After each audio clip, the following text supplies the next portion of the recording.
Hello，大家好，我是 Jane。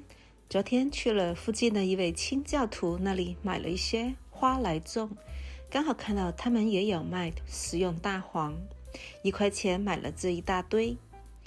食用大黄呢，含有非常丰富的凝聚力强的果胶成分以及膳食纤维，在提供饱腹感的同时，还能促进肠胃蠕动。今天就用它来做一个大黄蜜。把所有的材料准备好之后，擦一些生姜，把它擦碎，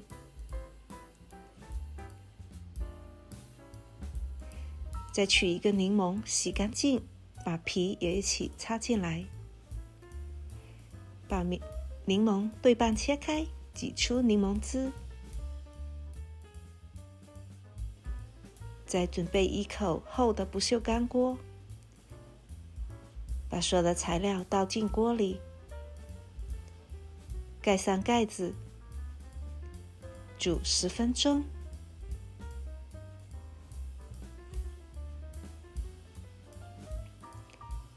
中间不时的打开盖子来翻动一下，现在已经煮出水来了。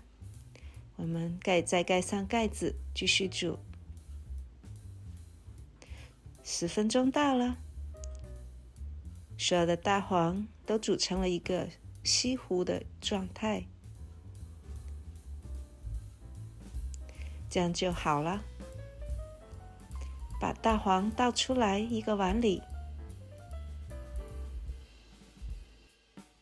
现在颜色看起来是一个淡淡的粉红色，让它放凉以后颜色变得更深了，因为这甜菜根继续的释放它的颜色。放凉之后加入蜂蜜，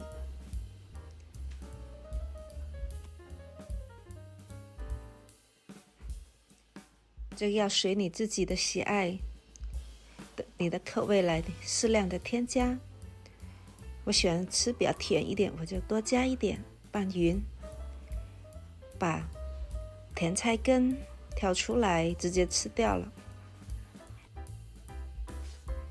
把做好的大黄蜜倒入玻璃罐里，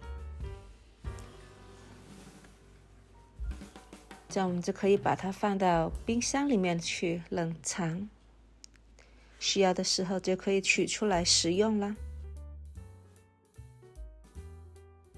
做好的大黄蜜看起来是不是有点像草莓酱？它的颜色非常的漂亮哦。第二天早上，我用大黄蜜来做了一个早餐，在煮好的提子燕麦片里加入大黄蜜，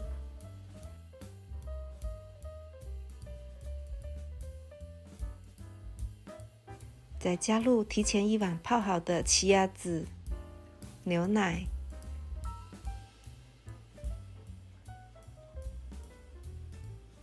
就是非常健康的早餐搭配哦。你还可以加你喜爱的坚果，看这颜色是不是非常的漂亮？现在让我们来试吃一下，酸酸甜甜的，真的太好吃了。喜欢的话你也试一试。感谢您的观看，我们下一期再见，拜拜。